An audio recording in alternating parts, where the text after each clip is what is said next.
Albert AWOL, the voice of the jungle, broadcasting on the DVC to all points unknown. If you're within the sound of my voice, you're listening to Welcome Home Podcast on the DVC.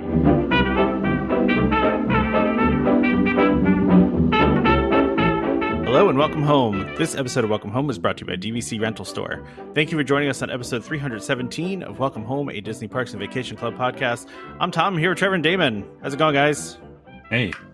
We're a long way from 400, man. Well, yeah, I mean... Why are we focused on the number right now? Always focused on the numbers. Well, always focused on... It doesn't matter right now. It does, because we have to plan for our trip. Think about 350. You could do 350. No, I don't think we do it. I don't think we can do another food Charlotte extravaganza until 400, I feel like. All right. I mean... Well, that's fair. Yeah. I mean, that's why that number is important. It's so far away. Yeah, well, it's, I mean, when you only do one show a week, that, takes a long time, right? Wait, does that put us like, we're like 2 years out from that, huh? Yeah. I mean, a little less than that, but yeah. Oh, man. I mean, if you're averaging 52 shows a year, yes. Yeah.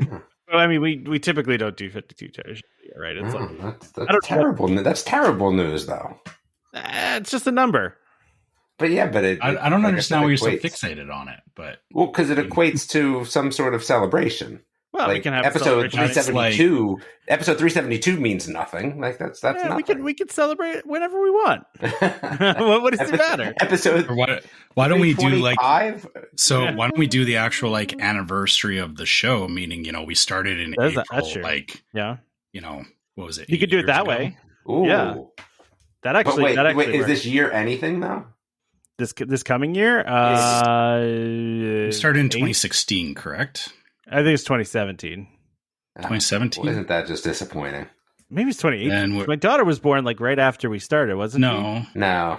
It was a year we were later? doing it for like a year before. Okay, so then it was 2017 because my daughter was born in 2018. So, all right, so it's 2017. So this will be year 8 we're coming up on. Yeah, year 8. Yeah, that's not exciting. Still a long time. I mean, it is a long time, but that's not like food worthy. I mean, no, but I mean, you can have a party every year if you want to on the anniversary of the show. I mean, I would love a party every year. I was just out in Charlotte on Friday as well. Oh, you were? Okay. Just here for on Friday? No, I had to go to the PXG golf place. They just opened up. Oh, but okay. What was interesting is I had asked my son if he wanted to go to Optimus Hall or Jim and Nick's, and this is my oldest who's never been to Optimus Hall, so I was kind of figuring he wanted to go there, and he said Jim and Nick's, which turned out to be a total win because they had taken off ribs from the menu since COVID, and now they're back. How can you not have ribs at a barbecue place? You got to have ribs. they didn't have baby back ribs. Oh, okay. Yeah. So now they're back, and that was such a win. So that I mean, I like that place. So I guess the other thing is that we've now laid out 3 years of vacations. So we're kind of set. So we are going out to the Grand Canyon. We have a travel agent. Where it's a done deal. We are not going to Disneyland, which is what it is. We're going to the new Dollywood ride, which seems interesting next August. What exactly is it? You posted about it, but I didn't see anything about it. The Dollywood ride? Yeah. I don't think anyone has any definitive on it, so I don't even want to say. Oh, it's more of like vague, like there's going to be a new ride kind of situation? There definitely is a new ride coming because they're working on it, but it's an inside ride, like a dark ride. So, right, like they don't have to give away too much. Yeah. And then the year after, we're doing, I think, either Star or Legend of the Seas, Royal Caribbean. And then the year after, we're doing whichever one of the two we don't do the year before. But what I found a very good use for like my DVC stuff is, prior to those cruises, obviously, right? But next year, we're also going to do a week at the USTA Tennis Center in Orlando. And it's great. Like I can just use DVC, right? So my daughter will be at practices all day. I just use DVC. And then my oldest, his girlfriend is going back to Florida. Well, I don't know this. I'm making an assumption. She's taking a gap year after college before she goes to the dental school or whatever she's doing. So she's going to be in Orlando for the year. And I was like, well, that's kind of nice because she lives with a bunch of people. I said, you could go down there and just use our DVC points and rent a place, for a week if you wanted to go down there for a week or a couple of days. Like it's definitely coming in handy, even if we're not necessarily going to Disney. So for all those people that are thinking about it, like, yeah, it's a lot about Disney, but it's also like a lot for us not about Disney. Like going to train for a week at tennis is going to be expensive, right? Yeah. But if I stay at the Riviera, especially if it's just the two of us, we could get like a tower room, like something really cheap, or, even, at Saratoga or, anywhere. It's just nice to not have to add that on to anything else that you're doing in Orlando at that point. Yeah, I mean, I think that's part of the benefit, right? Is the flexibility, the ability to use it for a variety of different things, especially with how much is always going on around Orlando and that area. I don't think people think about that often enough. Like they just, because a buddy of mine was like, I'm not buying DVC because I'm not going to Disney for that long. Like, man, it's helpful in a lot of other ways. Like, because you're going to be like, everyone that says they're not going to be at Disney, if you're on the East Coast, you're going to be in Florida at some point, right? Like you're going to be in Florida for something, for a cruise, for Disney, for, Universal, for Busch Gardens, like something. And there is this, benefit built in of using it, even if you just wanted to go down there as a stop to Miami. Like, again, if we were traveling out of Miami, we would stop in Orlando for the day. It's nice not having to think about that. So just a thought. We never talked to you about this, Damon, but is Riviera like your new favorite resort now? Like, because it sounded like it definitely is. Yeah, okay. I like it a lot. When it comes to points, it becomes difficult, right? Like, so am I going to go down there? Yeah, am I going to go down there and stay there for a week if I'm really not doing anything else? Maybe because it's nice, but it just depends. Like, I have a lot of points, so if I'm not going to Disney, it's just going to depend on how I'm using them throughout the year. But yeah, I think it would be my go-to stay if like I'm not really thinking about points. Absolutely. We enjoyed it a lot. It was really nice. Yeah. Well, I've heard that and even that one time that Trevor and I walked through it, I actually went there the one time when I was down this past time, we actually just walked through because it was raining and we took an Uber from there back to our resort. But, the DVC person there gave my daughter an entire roll of stickers, which I both appreciate. It's good and bad, yes. Yeah, which was really nice, but I'm also like, really, can you not do that? Because now there's going to be stickers everywhere. Absolutely. But yeah. So anyway, yeah, that's good. Okay, cool. So like I said, I mean, everyone needs to kind of think about that. Like, it's not necessarily always just about Disney. Orlando is a vacation spot outside of Disney and could be utilized for a lot of other things. Even if we decided we were going cruising forever, like, there is definitely something to be said about having 2 days prior to a cruise that makes a lot of difference. Getting down there and then, because that first day on the cruise is tiring just in general. So having 2 days, I mean, it's nice. Like I would start doing like blowout DVC. Like, so if I decided that like, oh, well, I'm not going to be down there a lot, and that's fine. Then you just start, upgrading to where you're staying and what room size. So there's always a win for having those, I think. No, that makes sense. It's funny though, because I'm the opposite of you. I have no vacations planned at all for the next couple of years. Like, I mean, it doesn't mean I'm not going to. I am. My circumstances are a little strange with my wife's job situation. So we're kind of waiting for that to resolve, and then maybe then we'll make some more plans. Although my in-laws just proposed to my wife this morning. I was not in the room when this happened. She just told me afterwards. They proposed doing another Disney cruise in 2 years with the entire family. And what I mean by the entire family, I mean both sets of my parents, my sister and brother-in-law. Everyone pay their own way? Yeah, everyone paid their. No, yeah, they're not paying for everybody. But yeah, so it'd be like my parents and I have two sets of parents because my parents are divorced and remarried. So I have, 4 on that side, and then my sister and brother-in-law. And then on her side, it would be her, her sister and my brother-in-law and their parents and then her parents. I think it would be fun though, because I will tell you, like, once your daughter gets old enough, like, you're going to find that, like, while Disney has the best food and this, that, and the other thing, the last time that we went was not that long ago. What was it? 2 years ago, maybe? My kids were just bored, like, as they got older. So I think it's a great cruise line. I mean, we loved it, and I'm glad we definitely sailed there first, for sure. But I think it has an expiration date on it. I mean, I'm sure people will tell me no, but listen, there's plenty of people that go without kids. I mean, so it's, But there's nothing to do. Like, there's lots to do. I found there was lots to do for us. I found that there was not a lot to do. There was a lot of us sitting around waiting for something to do, where if you go on one of these other ships, there's 6 or 7 things every hour to do. all day. So there was a benefit there in general. But I think it's worth it when your kids are younger to make those trips, those Disney cruise trips. So I think that would be fun. I mean, it's a lot of people. I have to start paying for other people now, though, like girlfriends and this, that, and the other thing. That's not fun. Where like, that's where like we're kind of debating, because I think that 2027 cruise is going to be the last cruise of the last vacation of just the 5 of us. Yeah. Outside of that, right, then that's a done deal. And then all of a sudden that those vacations don't happen anymore. So that will be an interesting vacation. But I'm excited to go across the country, but it's like, I don't know about, it's going to be tough to be that close to Disneyland and not go. I mean, I guess, like I said, the kids don't want to go. So what am I going to do? Yeah. Yeah. I get it. So, all right. Well, so I the first thing I put on here on the list here is just because last time I went to Disney was, a couple months ago, and it was before they really announced all the Buzz Lightyear stuff. And so I always feel weird when it's like, I don't have time to say goodbye to a ride, even if the ride needs to be badly replaced. You know what I mean? Universal Energy, right? Like I had my farewell ride on that, and also like, Great Movie Ride, right? Like we knew those were going away. So like we went on rides, but I don't think far better rides than this though. I mean, yeah, that's debatable. I mean, I love Buzz Lightyear. Wait, did you just say that's debatable? Yeah, Buzz Lightyear's great. It's fun.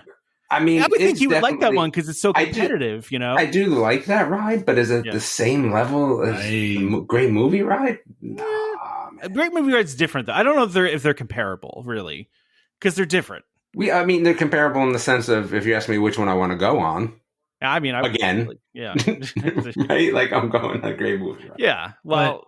Okay, the thing is Buzz Lightyear's not going away, though. It's not getting some in its current iteration, I guess I should say. The version of the ride that has existed for the past a lot of years. Yeah, that's it's really long what overdue. Honestly, yeah, of course. Yeah, listen, I think we all knew that it needed to be done, but it's just weird when you're like, okay, well, I'm never riding that ride in its current iteration ever again, right? Like that's. I mean, you could say that about Test Track though, too. Yeah, you could. Yeah, no, you absolutely could. True. I mean, there's lots of things you can, right? Go ahead, Trevor. No, I was just going to say, that's true. That it's the same as Test Track, but I'm not missing Test Track version 2 either. Oh no, I'm missing Test Track version 1, but definitely not version 2. Yeah, sounds like version 3 goes closer back to V1 than what V2 is. So, like I said, I saw a couple of Disney blogs said that they actually thought if you take out the nostalgia of it, that version 3 is the best of the 3 versions. Who take nostalgia out of things, though, man? It's hard to, especially with Disney, right? Because Disney's so nostalgia driven, right? Yeah, but I'm still not going to miss Buzz Lightyear. I know my wife's going to be upset at that because it is one of her favorite rides. But I'm not going to miss it either. I agree with you, Trevor. You know why? Because I think that in the same venue, you have Midway Madness. Yeah. And I'd rather that a million times over, right? And it brings that same level of competition, but it's just better. Well, and this new iteration will get us closer to Midway. It's going to get us closer to that level, but it's still different. But it is going to get closer to that technology level at least. And listen, the ride vehicles in that were original to the previous ride. I mean, they were old. The paint was peeling. I mean, it was in bad shape. What was the previous ride? It was. Was it If You Had Wings or If I Had Wings? Delta Flight or something like that, or Dream Flight. Was it Dream Flight? Yeah. I'm trying to remember which one came before it. I mean, I can look it up really quickly here, but I know there was, or no, the molecule. By the way, if people don't know what I'm talking about, Buzz Lightyear is now closed. So it is closed as of August 4th, and it should. Yeah, it was Delta Dream Flight. That's what it was. And then before that, it was If You Had Wings, right? Yeah, If You Had Wings, or If You Could Fly. Yeah. So, yeah, it's been a couple things over the years. so no Buzz Lightyear, which means Tomorrowland's going to be busier than usual. Because I mean, that ride is a people eater. It's an anchor, yeah. Right? Yeah. So because of that, you're going to have more people waiting in line for the People Mover, more people trying to do other things in Tomorrowland. So, well, maybe it needed some love. Is the yeah. I mean, listen, it definitely did, and hopefully they're going to move fairly quickly on this. But because they're saying 2026, but 2026 is only 4 months away. Probably, I don't know. Did they say? I don't even think they gave like a time of year, but no. I mean, they probably did a lot of this work ahead of time, I would think. Yeah, I mean, yeah. Again, because it's not a full like rip down and replace of the ride like other rides that have gone away, and it's just an upgrade. You're right. It should be kind of like Test Track. Test Track wasn't closed that long, but yeah, it's not like multiple years. Yeah, and I feel this will actually be easier because the like Test Track had to go through like safety testing, whereas this is an Omnimover ride, so it doesn't have quite the same. Like after they do the upgrades to the guns and the set pieces and everything, it's not like they have to like test the speed of the ride or anything like that. So yeah, it's a pretty straightforward ride, right? Yeah. It's not like it's not like Test Track, which I don't know if either of you guys saw this report, but while they were testing it, I don't know if you saw that one of the cars ran into the wall supposedly, to the breakaway wall at the end. Yeah, interesting. Reportedly, I mean, I don't know if it's true or not. I mean, let's take it with a grain of salt. But apparently, that one of the wall did not open as it was supposed to. Now, listen, Disney is prepared for that. The wall is made out of like foam. It's not, like if you hit the wall, you're not going to like have your car's not going to get destroyed or anything. It's not going to hurt the people in the car. The wall will just fall over. Exactly. So, which is apparently what happened. And I believe I've read, and I don't know if they finally fixed this, but since it's reopened, it's been missing the breakaway wall. Now, I don't know if they fixed that yet or not, but that's apparently why people think. But anyway, right. But yeah, listen, I'm hoping too that as much as I like the exterior and stuff of it too, I feel like they could make it a little more up to date too, because it feels as much as it feels classic and everything, it also feels kind of out of date. It's very 90s. Honestly. It's very 90s, extremely 90s. Yeah. So not good 90s either. Like it's yeah. I hope that if they do it though, they kind of keep the original kind of like charm of it too, because it's like I like the the toy angle of it and everything, but like the animation of it, that's the cartoons that are drawn on it are, like you said, very 90s, and it's very 90s color scheme and all that. So hopefully whatever they do will be an upgrade to that. So, but yeah, I just was a little sad about that because it was like I didn't get to really have my I went on it when I was there. I just I didn't know it was going to be the last time. I mean, there doesn't always have to be a Does Trevor? This is the last time. There's so many things where it was the last time and we had no idea, and you just have to That's true. Say, hey, at least I got to ride it. That's true. Yeah. That's true. All right. Well, so I got a couple listener questions. One of them is from Allie asking, what's the funniest thing you've ever seen happen at Disney? What's the funniest? The funniest thing. Huh. I mean, yeah, when I made my wife go up for the rhubarb thing, yeah, that was it for me. Yeah, that would make sense for you. I'm just trying to think of funny things that I've seen. I mean, honestly, there was one trip that it was just my wife and I, we were there and we did Monsters Inc. Laugh Floor, I think twice. And both times I got picked as one of the people in the thing. And I mean, it wasn't funny for me, but my wife thought it was hilarious that I kept getting picked for this. And then it happened like 2 more times after that too. And so we stopped doing that for a while. We stopped going there because I'm like, please stop picking me. Because I don't want to stand up and dance in front of I don't want to do that. But yeah, I don't know. I have to think about this. Do you have a good one, Trevor? I mean, I have been thinking about it, and probably one of the biggest standout funny moments what actually happened in Disneyland when I was 18 years old. That they had street performers going around. We were actually in Frontierland, and they had these. There was a sheriff and a bank robber, and so they were doing their thing in Frontierland, and they took my brother, or the robber tried to make my brother an accomplice, and the sheriff was trying to arrest him, and they got my whole family involved in it, and we were all laughing hysterically about it because it was just. The back and forth between the performers was funny, and we just it was totally unexpected, right? And of course my brother being he was he was like 12 at the time, was, kind of, he wasn't quite at that teenage age of, being too cool for it, but he was like kind of stunned and like didn't quite know how to react in the moment, which made it even more funny because it was like I think they knew that like they deliberately picked him because they knew that he would kind of like, he would go along with it, but it wasn't, he didn't want to. It made it awkward, which actually made it more funny. So you just reminded me. Yeah, you just reminded me of one, Trevor, actually, that I'm forgetting now because this is by far my favorite thing that's ever happened. Whispering Canyon Cafe.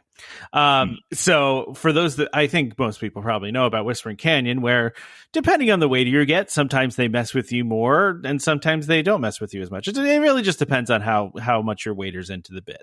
Well, we had a waiter one time that was very into it, and which was great. It was hilarious, right? And the reason why it was funny is because my sister-in-law was with us, and I probably have told this story before, but she had, and I don't remember if they still do this because it's been a year or so since I've been, but to Whispering Canyon. But they used to have a thing where you could get unlimited milkshakes. Oh, okay. Do you remember that? So you could get unlimited milkshakes, and they had a bunch of different flavors, and so you pay one price, and then you can keep getting refills of milkshakes. So my sister-in-law decided she's going to do this, right? And she keeps like halfway finishing them and then asking for another flavor because she wants to like try them all. And so the waitress is getting very annoyed, like, in character, but maybe also for real. I don't know. Like, seriously, do you have to keep dumping out half a milkshake? Yeah. Yeah. So like for one of the refills, she brought her like the tiniest little mason jar of all time, like with one in it. Right. That was one of the funny things. But the best was, she brought one out to her, and my sister-in-law is just trying to drink this milkshake, and she just can't drink it. Like, it's just not, she's like, man, this thing is like really thick. And then she takes the straw out, and the straw had been tied at the bottom. So the waitress had taken the straw and tied a knot in it so she couldn't drink through it. And I was like, that is excellent. we were laughing so hard about it because it was just such a great, like, such a great prank. And I've never had another waiter there do something like that before. They do the ketchup thing, obviously, and they, sometimes they just throw a million straws and napkins on the table, or, they do the little prison thing. There's a bunch of different things that they do there. But that one I had not seen. It was almost just like this person freelanced it just to annoy my sister-in-law, and it was just really funny. So anyway, that was one of my favorites, I'd say. All right. So this next question, this feels like a bit of a rabbit hole, polarizing topic. So Chris says, do Disney resorts need a nightlife option? What would you add to your favorite resort to add or enhance the nightlife atmosphere of the resorts? No. I think if you want nightlife, stay at the boardwalk, because there's always stuff going on at the boardwalk at night, right? Like, what do they mean by nightlife options? Like, I don't know, like clubs and it means none of that. Disney go ahead. That's just terrible. I think that's not why you're going to Disney. Spend time with your kids. You don't need nightlife options. Spend time with your kids. It's a family place. I don't think there's, again, me, as we kind of look ahead to the next thing, I don't think there should still be any alcohol at Magic Kingdom. I think in general, I'm surprised at how, what's a good word? Like, I think that Disney in general has gotten like a bunch of people that are so entitled that it makes it ridiculous. Like, just the stories I'm reading these past couple weeks have just been out of control. Like, you don't need to add a nightlife and alcohol mix that, because now you have tired drunk people or just drunk people or just tired people on top of the way they're already acting. Yeah. Well, you turn it into food and wine on a weeknight. I agree with you, Damon, because also like this goes back to like Pleasure Island, right? Where they tried that. Self-contained though. Yeah, true. However, they had like there was so many issues with Pleasure Island that people aren't aware of. That there was always police having to be there. There was people, like you said, you're right that when you get alcohol in the mix, especially when people are tired or overstimulated or whatever, it's a bad mix. And you're right, we've already seen that at Epcot. We've had enough terrible stories of people doing stuff at Epcot that they shouldn't be doing. So bringing alcohol, to Epcot. It's contained there. So bringing it to Magic Kingdom, yes. Drinking in theme parks, I agree with you. My opinion is why do you need to? If you're really that unhappy in the theme park, leave the theme park. Don't feel like you need alcohol to enhance it. And sorry, I may be making a lot of people who drink mad, but I feel there's a time and a place for it. I don't think that's the time or the place for it. To that point, though, I don't feel like I've seen anything of like drunk guests causing problems at Magic Kingdom. It's usually Epcot, right? Like it's almost because there's not enough alcohol options at Magic. Yeah, they limit it at Magic Kingdom, right? So like, but yeah, Epcot, like Food and Wine. We went to Food and Wine one time. It was like right after the pandemic ended, and it was like a Friday night, and it was insane. Like absolutely, I've never seen so many drunk people in my life walking around. It was a lot of like college students and locals, like it was a hot mess. But that was Epcot, though. It was just Epcot. But I like at that point I had said, I'm glad my daughter's not with me for this evening. Like she was asleep because she at the time she was like a baby, so she was asleep and being watched, obviously. But like I was like, I'm glad she's not here because this is crazy. Like if I were walking around right now and my daughter was with me, I'd be like, we're gonna go home. Yeah, people forget that there are kids in these theme parks. Right. Yeah, I just don't think they care. And that's the general audience, though, right? That's the most of what you're getting is family. No, that is 100% the general audience. And sure. It is. Not getting twisted, yeah. So back to the question, though. The question was talking about the resorts specifically. No. So again, let's talk through this. Is what do I want to hear somebody stumbling back to their room when I'm at 1 tired o'clock in the morning? Yeah, when I'm already tired from a day of theme parks, not really. But I mean, Boardwalk has it though, right? Like, and it's like it's family friendly nightlife, right? Like they have like the magicians and like the the different little acts that happen on the Boardwalk. I don't know if I'm asking the question about nightlife options. Is that what I'm really referring to? I mean, obviously, Chris would have to give us his thought, but I don't know if that's where this question is going. Yeah, I guess I assume it's fine. When you say nightlife, I assume a bar, club, bar. Yeah. I mean, somebody suggested in the Discord that like late night food options would be nice, and I don't disagree with that. Like if you had like a quick service open till 1 a.m. If I happen to be up, I mean, I like that on cruises. I like that's one of the things I like on a cruise. I can go get food at 1 o'clock in the morning if I want to. Yeah, Damon, you may not like that, but for me, the time zone change means that I'm eating at all kinds of weird hours anyway. So I just think about the amount of people to staff such a thing versus the amount of people using it who are actually going to use it. Yeah. That is well, that's probably why they don't do it, because it's just operationally not. It's not cost effective. It's not. Yeah. No. Again, it's back to people are exhausted from their day. They don't want to, nightlife at a theme park doesn't exist past a certain point. And I mean, the funny thing is that their version of nightlife is like after hours parties and stuff, which, those are great. But again, they're self-contained. Because some nightlife exists, right? To your point, right? Like it's not like it doesn't, but at the resorts, it does kind of die out after a certain time at the resorts, right? I mean, I bet again, if you want nightlife, I say go to Boardwalk because you have the nightlife there, even though the dance hall over there, Orlando. Like, let's not forget that you're in Orlando. There's lots of nightlife going on. You don't necessarily need it at the resort, right? Are you okay with leaving the Disney bubble? If you're looking for nightlife, sure, you should feel that that's part of the equation. Yeah, exactly. Exactly. All right. Anything else on that one?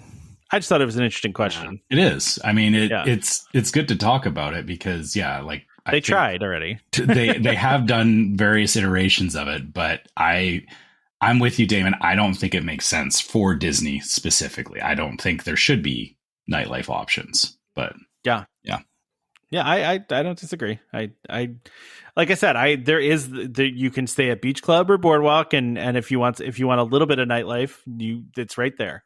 In fact, that's actually my brother-in-law's parents said that they would never stay at Boardwalk again because they had a Boardwalk view, and they said it was too loud at night.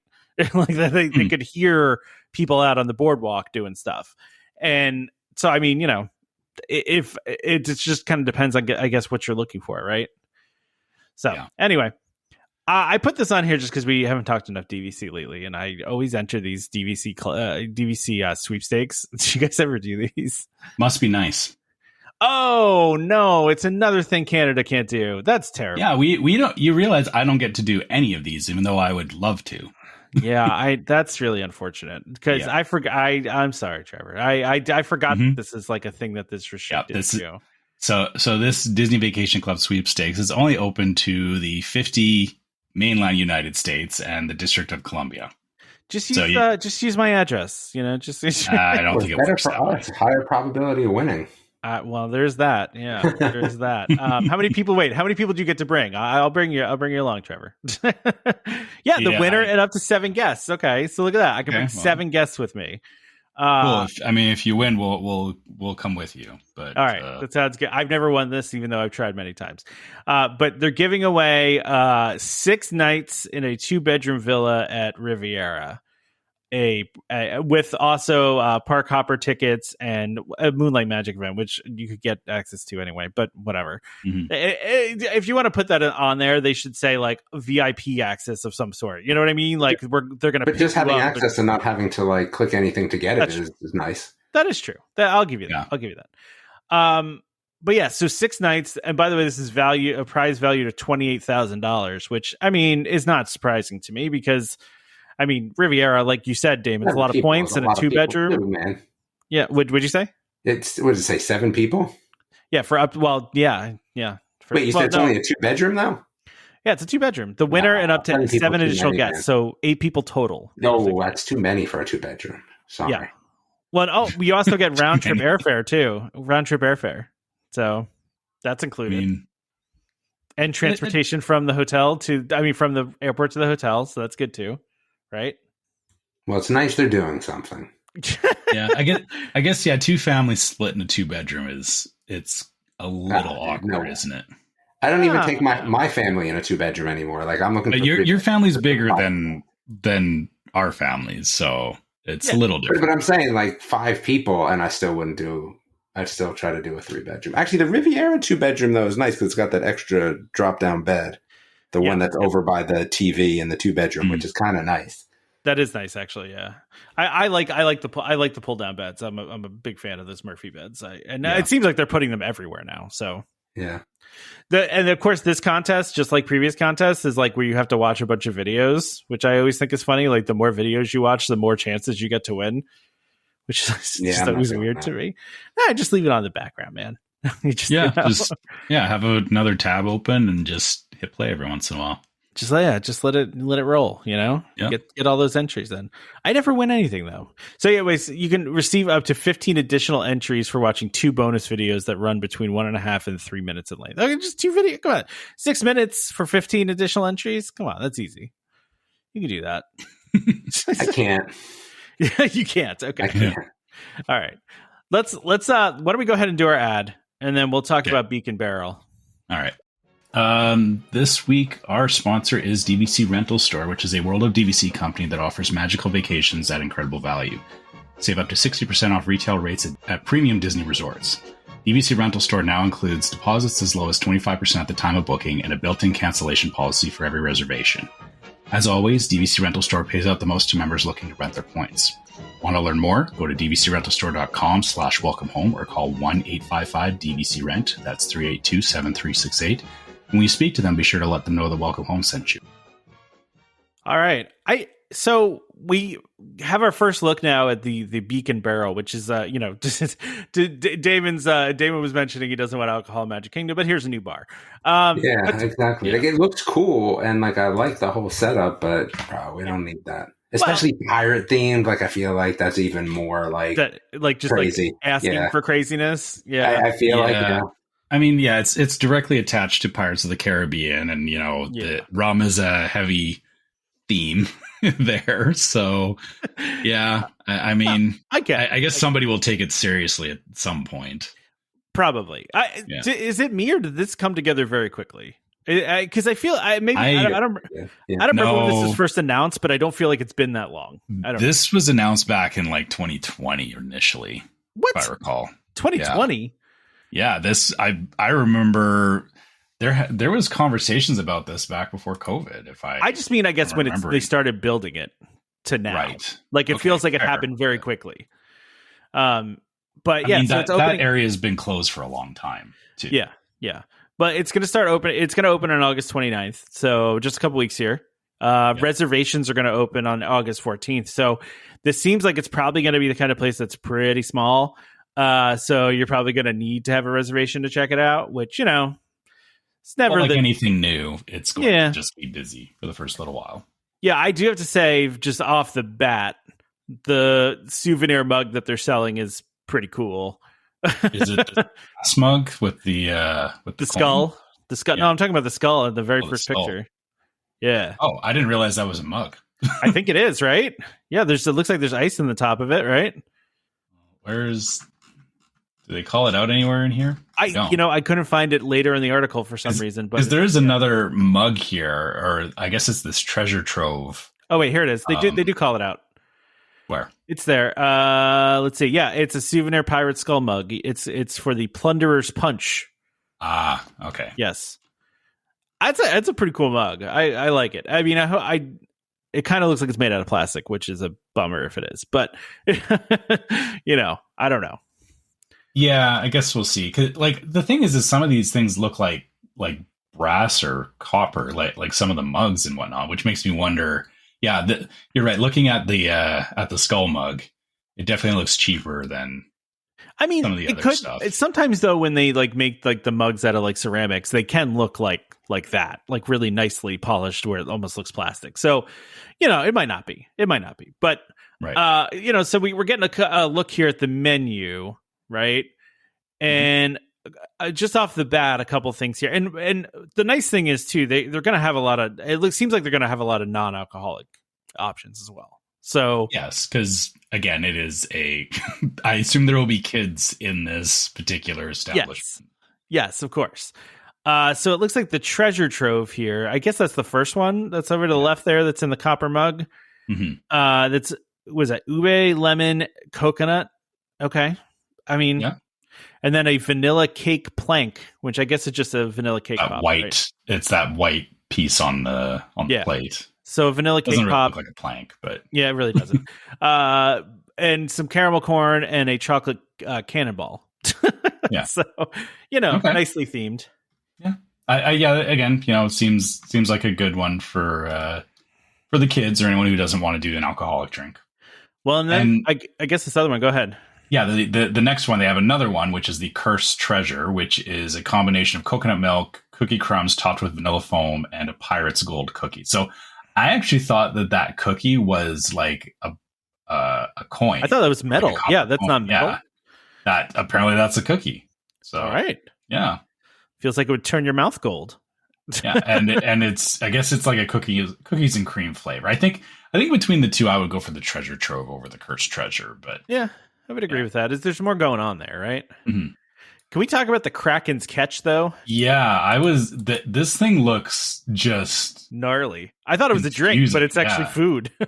Yeah, this is a salad, a cold salad. Yeah, with okay, I guess that's actual octopus tentacle in it. It's an actual octopus tentacle, yeah, which is fine. I mean, I've had octopus before. It's it's good. Not bad. Not my favorite thing, but it's all right. But it says it's marinated in lemon and lime juice and paired with olives, bell peppers, avocado, and a pico pepper almond foam. This does not look. It doesn't look appealing, but I'm sure it probably tastes good for someone who would want it, right? The orange foam is throwing me off, I think. Yeah. The orange and the green is like, yeah, I don't know. I do like. I will say the octopus tentacle hanging out of the side of it is a pretty cool aesthetic, though. I mean, it is for the bar, especially. There's a couple other drinks here that just seem like kind of straight up. Yeah. I mean, nothing exciting like that I want to talk about, right? The only other thing here that I'm seeing, there's Cook's corn griddle cakes. So it's a warm corn cake stuffed with melted cheese, lime, sour cream, and chili peppers and topped with cotija cheese. That actually looks pretty good. And then they also have one, it says one with roasted corn and poblano peppers or one with chipotle braised chicken. So I guess you can do either one of those. But that looks delicious. I mean, it's kind of, It almost reminds me of like an arepa. Have you ever had an arepa? Yes. Yeah. We had arepas when we were in Epcot that one time. Oh yeah, that's right. Yeah. Arepas are delicious. Yeah. What? Yeah. Well, you forgot about it. Oh, of course they did. Yeah, of course they did. I forgot about everything. Yeah, no, it feels very, very much like an arepa, and I like arepas. They're very good. So, and I guess most of what they're highlighting here is a lot of alcoholic drinks, but they also have this island provisions, which is it looks like just like a chips and dip platter, but it's plantain chips, blue corn tortillas, and toasted flatbread with a bunch of different dips, which, again, they're not doing like a full menu here. Clearly, this is like it's bar food menu, right? Like that. Yeah, I'll be honest. This stuff looks interesting, but I don't know that it's enough for me to actually like want to go sit in this place. Well, the other part of this is just the menu, though, Trevor. Right? Like we haven't really seen any pictures of like the atmosphere outside of the concept art, right? That's true.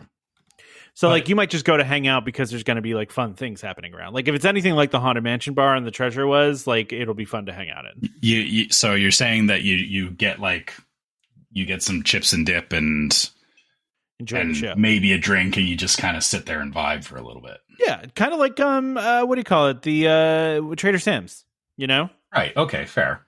Yeah. I view it as like a Trader Sam's kind of thing. Like you're not really going for the drinks and the food. You're going to hang out for the atmosphere, you know? Yeah. Just looking at the menu, though, it is, like I said, it's a lot of, I think it's way too many alcoholic drinks for being in the middle of a theme park. Like I guess sure. Who is this targeting? Yeah. Right. Like, is it, I don't know. I don't know, man. A lot of people drink in the parks.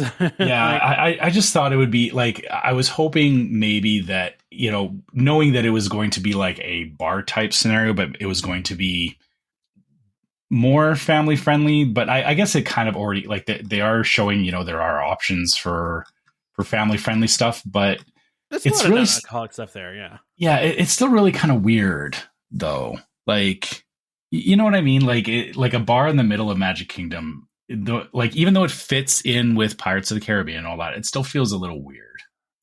I get it. Yeah.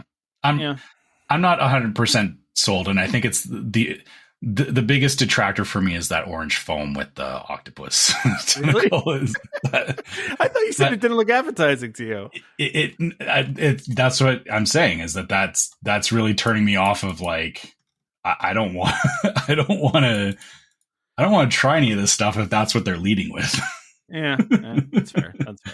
I want to go to just check it out, check out the atmosphere of it. So, like, I don't care about the drinks or anything like that. I mean, I'll have some non-alcoholic drinks. I had a non-alcoholic drink at the Haunted Mansion bar, and that was fine. Like, it was, it was good. But I was there to watch the show. I wasn't there for the drinks. I didn't care about the drink part. So I think you got a lot of people that are like that there too. Right. I don't know. Yeah, I guess we'll see when it opens. One, be prepared that it will be very busy for the first little while, which I think that makes it hard too to like enjoy when the place is packed wall to wall for the initial opening. I feel like you're not going to get the right experience. Like, it needs some time for like everyone to kind of get over the hype of it and then check it out. Or that's my opinion. I would never like go somewhere like this like day one. I would, give it 6 months kind of thing before I check it out. Okay. Yeah, I get that. That makes sense. So the next thing I put on here was some like this of Lorcana. Have you been doing anything with this, Trevor? Have you been doing Lorcana or like? No, I haven't bought any Lorcana cards or anything like that. I'm aware of it. I've read about it. It definitely it has some remnants of Magic the Gathering to me, because I used to play Magic a lot. But yeah, I see it. You put this on here because it's it's a new set, right? And because the cards are Max and Powerline from Goofy movie. Is it me, or and I know it's an anniversary of this year, but I feel like the past year that Disney has been absolutely obsessed with both Powerline and Max Goof. showing up. Yeah, they're milking the Goofy movie anniversary for sure. Is that? I mean, is it just because of that? Because or is it just like, is there a thing going on with younger people that are like somehow into this all of a sudden? Like, I'm just confused by it. It's just weird. All of a sudden, it's everywhere. You know. So I guess so. The thing for me, or I guess I'm a little bit older, so. I saw a Goofy movie. It was nice. I was like, yeah, it was a fun Disney movie and all that. I know people probably 10 years younger than me seem to be much more attached to it. Like it was kind of in that sweet spot. How like I don't even know what the actual age range is, but there's like in a certain age range, particular shows and movies and stuff like really resonate with you. Yeah. And there is a whole section of people that this really resonated with them, and that's fine. So yeah, obviously Disney is taking that upon themselves to hey, we got Powerline everything for you, including playing cards. yeah, exactly. Yeah. I've noticed that it's showing up in everything, like even in like the new what's it called, World of Color over at Disneyland. They have a thing in there with that movie, and I feel like they've been doing meet and greets with them, like they've been showing up in parades and stuff. Like it's just weird. Yeah. I know it's an anniversary thing. It's just there's a lot of things that have anniversaries that they don't play up nearly as much. Isn't Max in the Halloween parade too? Or did I see that right? I'm pretty sure I think he's at least meeting guests at the Halloween. Like I think he's doing a meet and greet, but he might be. I'd have to look again. But speaking of Halloween, Trevor, yeah, more Halloween stuff. About this last week, but there's more Halloween stuff. No, listen, okay, there is. So there's a couple of okay. I find it funny. You keep linking the same article for Halloween merchandise. They keep adding stuff to it. Yes, they keep adding. They're doing a slow merch release, is what they're doing. But what's interesting about this newest line is that they are through Amazon, and they're through their on-demand service where they print stuff on demand and send it to you, which is interesting to me that they're doing this. I don't really know why. Like, I don't know. Are they just throwing stuff in like last minute that they didn't have time to print, so they're doing it with Amazon so that they can print on demand? And I don't. You're right. I don't know what the intent is there. Maybe they realize that print on demand stuff is better because you don't have to manufacture a whole bunch of merch that they have to ultimately sell at a discount because especially the holiday merch, right? Like anytime Halloween or Christmas, like you have a certain amount of it that gets bought, but then it's the same kind of problem you see at like Target or wherever that the day after Halloween, everything is on sale like 80 or 90% off, right? That's when I bought candy. Yeah. Yeah, exactly. So I feel like Disney's maybe approaching this the same way, that they're saying, hey, we have these shirt options on, print on demand service means they're not wasting a ton of manufacturing money and whatnot. It's just weird because you think that Disney could just do this themselves instead of partnering with Amazon, that they're probably just large enough that they could do a print on demand thing. But then they got to spend the time and the money setting it up. Why would they not just leverage somebody who already does partner? Yeah, because they got to share the profits. But the two they're showing on here, there's some Stitch ones, right? And maybe they're just trying to grab onto the moment of Stitch being so big that it was the biggest movie of the year as far as box office goes, right? So I'm sure they assumed it was going to do well, but probably not as well as it did. So they probably want to put as much Stitch stuff out there as they can, right? Yeah, and then I don't really think of Stitch when I think of Halloween, but sure, Stitchoween. They can put them on everything. Yeah, I know, but the guy with the mullet has like a Happy Halloween one with Stitch with like a little pumpkin helmet on. Mm-hmm. I like that one better than the Stitchoween one. Yeah. Okay. Yeah. Well, then there's some Monsters Inc. ones that are a little too bright for my taste. I could see my daughter wearing one of these, maybe, but not. You don't want like a bright lime green shirt. No, I with Mike don't. Wazowski on it. Yeah, not my style, man. It's just not my style. I will tell you what is my style though, is this Mickey's Halloween Trick or Treat Candy Company, the one that's all the way down here. That's the last one. That one is cool. I like the vibe of that one. I would absolutely get that one. Okay. Yeah. I'm actually like looking at that Scream Team hoodie. Like, you like that one? Yeah, I think, it has some busyness going on to it, but it's still, I don't know. It seems like a good Halloween time hoodie. I guess around here we are wearing hoodies at Halloween. I don't know about if it's cold enough for you guys. Depends on the year, man. Sometimes it's cool. Sometimes it's 85 degrees. You never know. We need a good hoodie. So the fact that they're selling a decent hoodie in the midst of all these shirts isn't a bad thing for me. Yeah. I like how you skipped over all the Nightmare Before Christmas stuff. I feel like I did that for you, purpose. Trevor. I know how much you hate it. I didn't want to trigger you. It's only when we're talking about the Haunted Mansion overlay. I mean, if they want to sell merch, they can sell merch, and it's fine.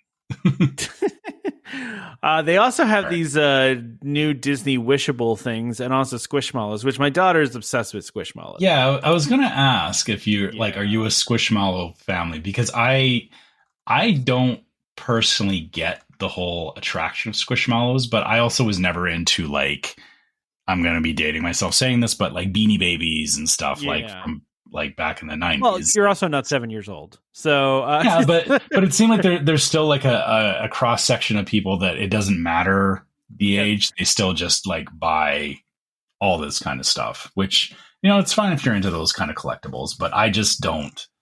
I don't quite understand the draw of tiny little plushies, I guess. I get it. My daughter's all about these. I did think it was interesting that they mentioned updated designs and collector-friendly packaging. What does that mean? Does it just mean like it's easy to display? I mean, I don't know. They don't really show it anywhere here, so I don't really see it. Maybe it means you can actually take it out of the box without wrecking the packaging. I don't know. Yeah, I just went on Disney Store right now, and so it looks like they come in like these like.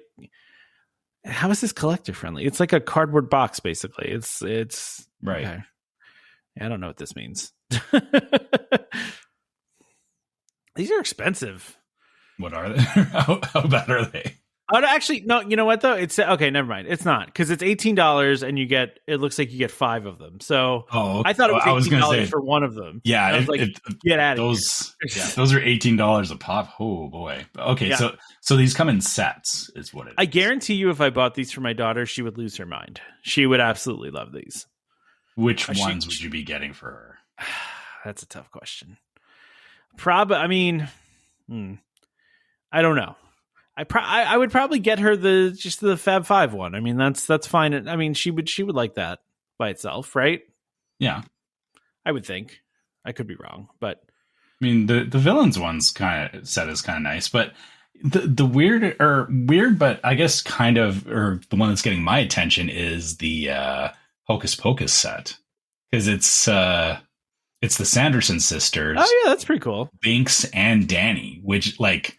Yeah, I never thought I would see like a Danny plush anything anywhere, but yeah. It's an interesting callback to the movie. But again, I get it. It's this time of year that they do lean in on the Hocus Pocus stuff now because it has become a cult classic. So yeah, exactly. So all right, well, we didn't need to talk too much about that. I just needed to bring that up. No, it's interesting. Like I said, I never. I've seen Squishmallows, but I didn't realize that they were, or there seems to be a whole other like world to collecting those. Yeah, that you're just not aware of, right? Wait, yeah, okay. So, all right, cool. I wanted to. I know we already did Halloween food, but there's more Halloween food because Disney is, for whatever reason, deciding to release things very slowly, and it's forcing us to cover the same topics week after week. But I mean, it's different food. I mean, we don't have to cover it week after week. Here's the thing, though. There's some cool looking stuff in here. Okay. So with this, so to avoid doing what we did last week, which was taking way too long going through every single No, this is a shorter one. This is much shorter. This is shorter. I disagree with you that this is shorter. I've looked through this list and there is a lot, like it's a long list and there are new things thrown throughout it.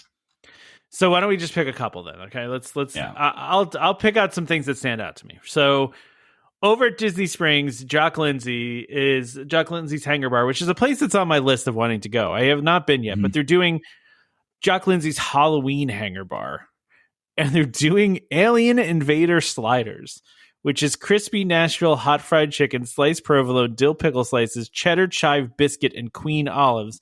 The olives, however, look, the cheese, first of all, is, good. Yeah. The whole thing is comprised to look like a weird alien thing. Yes. And the olives make the eyes sticking up off of the... It reminds me of Real Monsters. Remember that show where yes, the one monster that held up his eyes? That's kind of what it looks like, right? I can see that. Yeah, because the eyes are like, up top on top of toothpicks. And then it looks, I guess that's the cheese that's cut into like teeth, and then a tongue, a pickled tongue. Mm-hmm. It's pretty great. I mean, talking about themed Halloween food, right?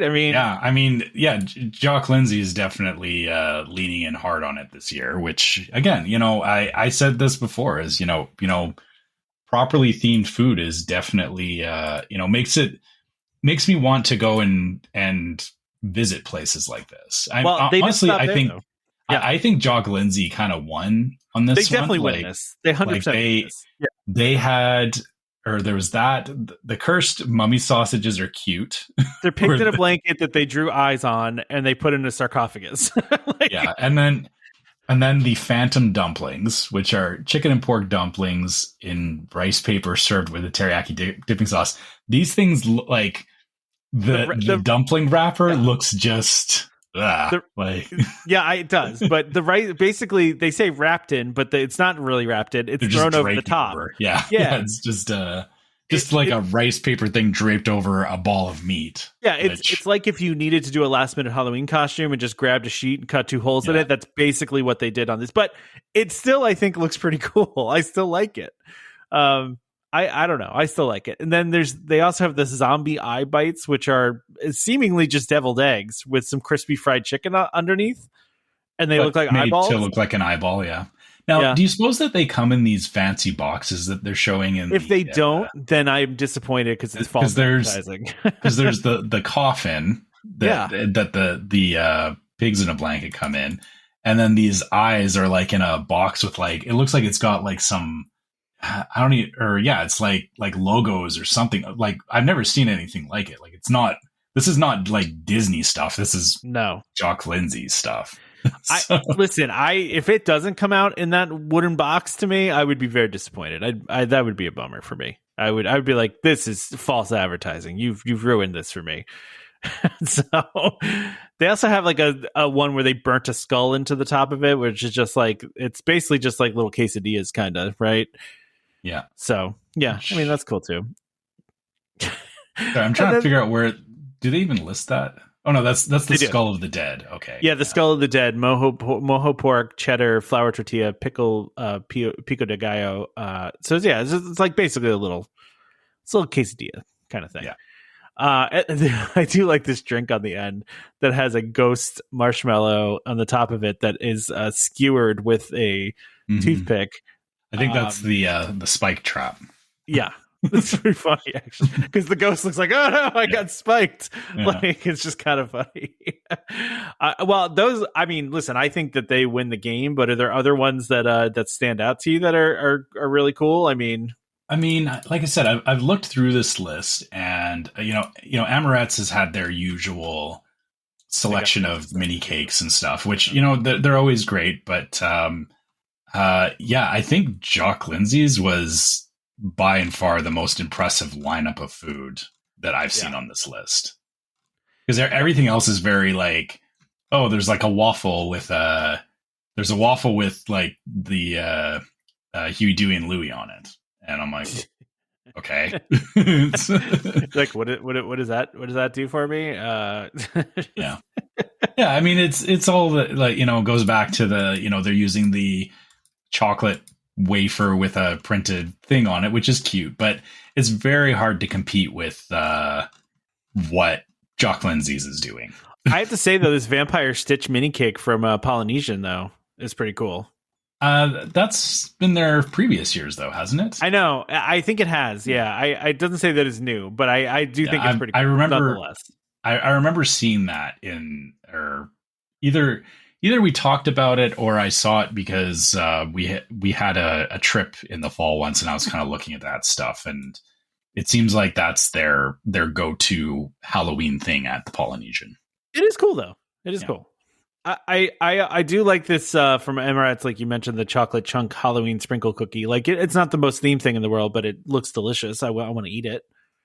You know, like I mean, that's really my criteria at the end of the day. Do I want to eat it? Answer yes. So actually, here we got a weird one here that that this makes me sad because I feel like the amount of people that will actually try this is very small. So where's this at?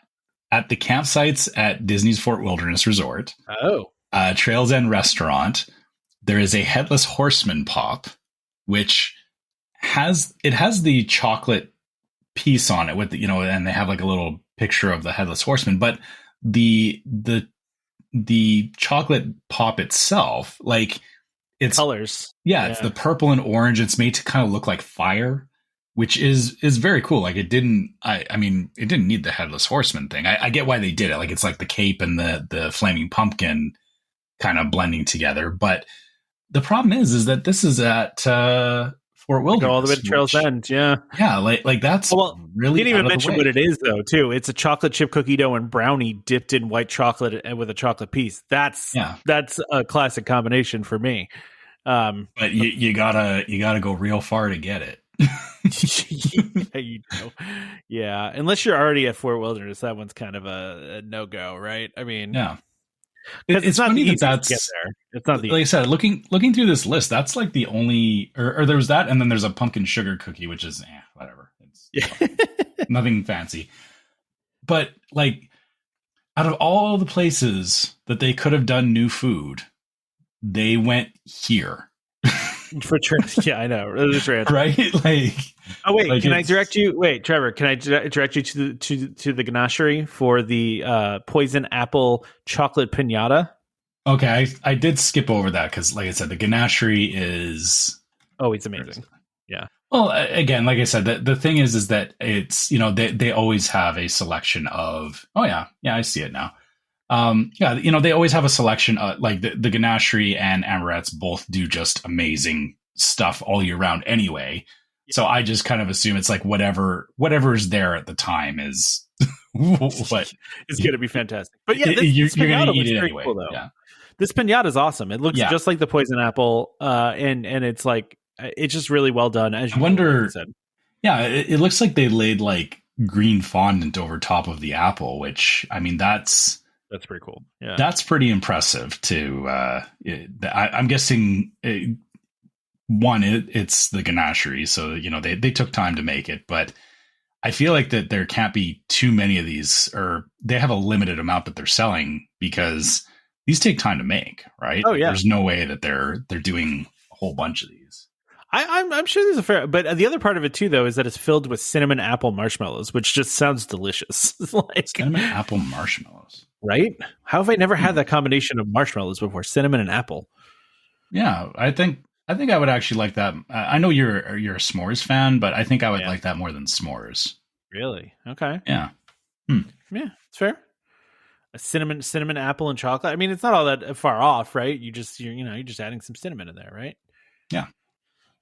All right. Yeah. Like I said, it's an interesting selection of stuff that they're adding. Again, yes, we've talked about this before, but they keep adding stuff and whatnot. And I guess if you happen to be staying at Fort Wilderness, you can enjoy a great Headless Horseman pop. But if you haven't, too bad. Listen, I just want to go to Jock Lindsay's and I want to get all these things. Jock Lindsay's is definitely on the list right now for like somewhere that I would like to go check out at Halloween because they're definitely killing it. They absolutely are. No pun intended. Nah, that pun was there. I left it. I left it there. Sorry, I ruined your pun.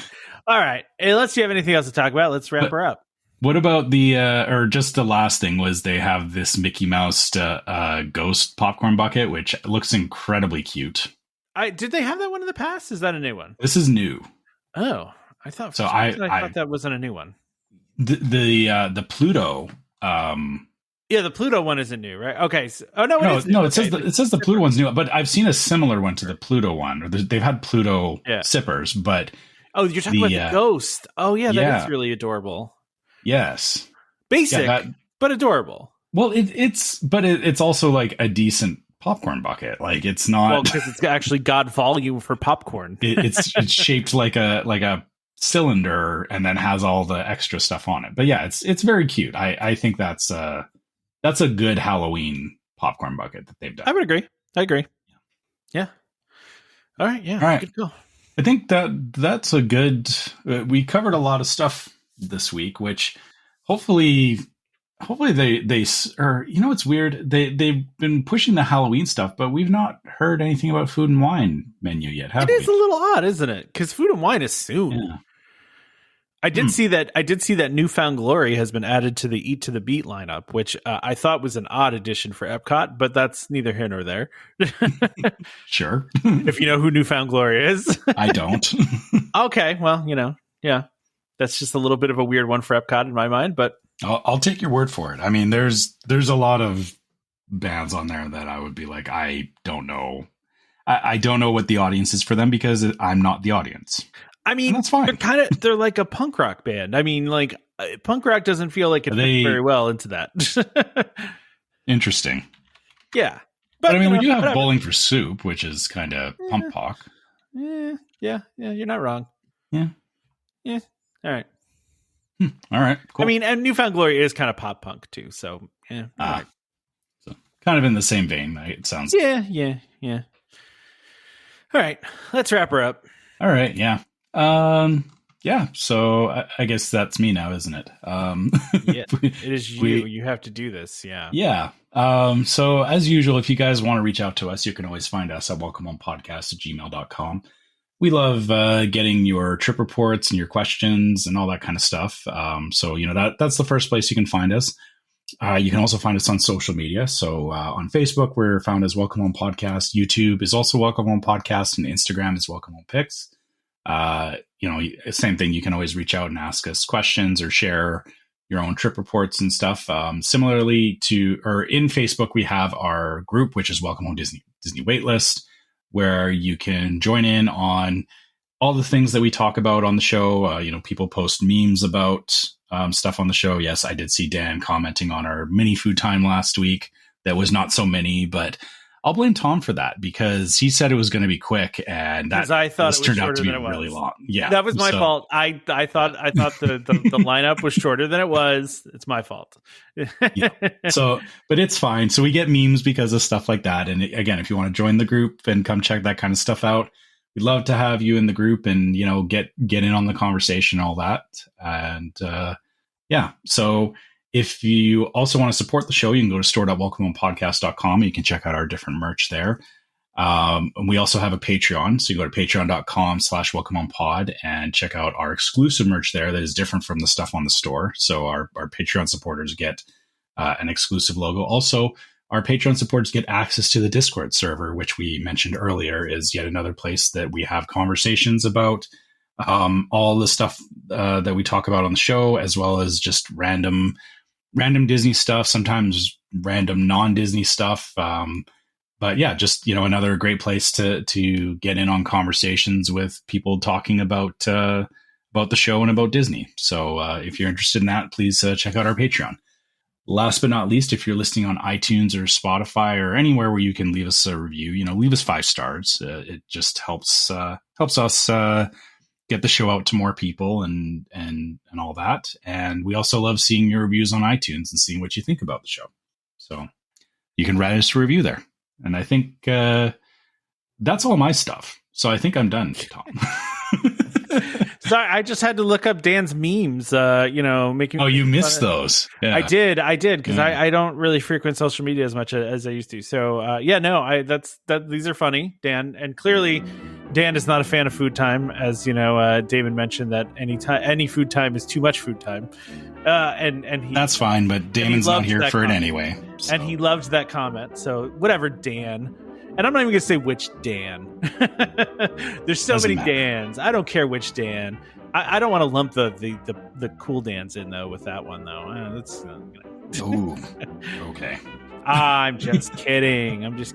Okay. Don't forget to subscribe to Welcome. I can't even say the name of the podcast anymore.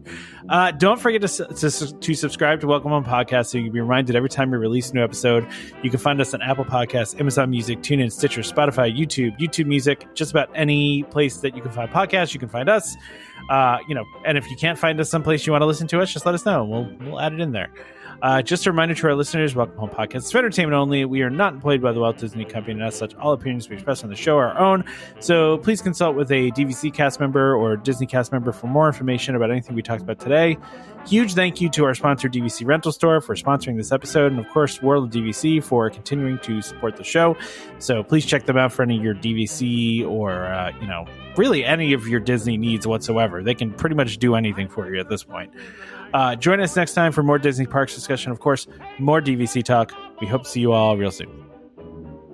This is Skipper Albert Awol, the voice of the jungle, signing off from Welcome Home Podcast on the DVC. Do a huddle when we hit its hair. How she can cuddle is no man's affair. I looked around from pole to pole, found her in a sugar bowl.